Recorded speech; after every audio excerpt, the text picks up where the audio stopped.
Halı gözlüm nazarımda topar yigit kıydı içine, sırın mukam tadı içine.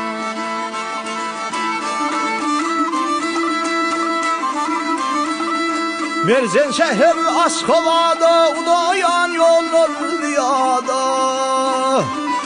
Ataştım kemperidada kümelekli ud içinde. Tutar rızık fad içinde.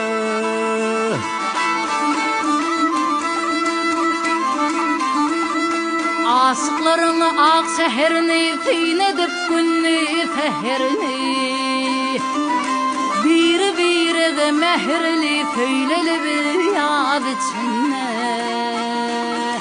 tutar rızık tad içine.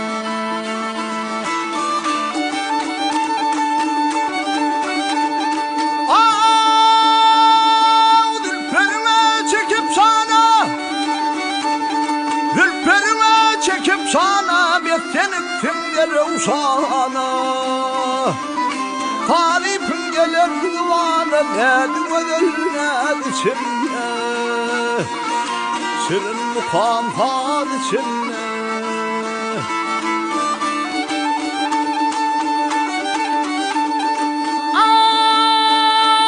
Ay huzurumda eyle karar, huzurumda eyle karar, tesle yürek beni sorar.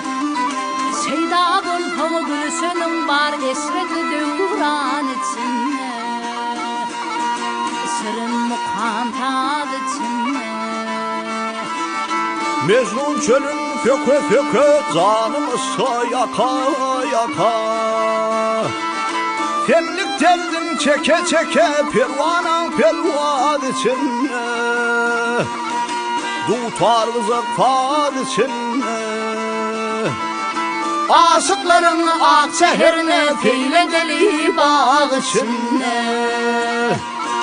esretli devran içinde. Bahtiyar devran türeli bakı bakar yad içinde,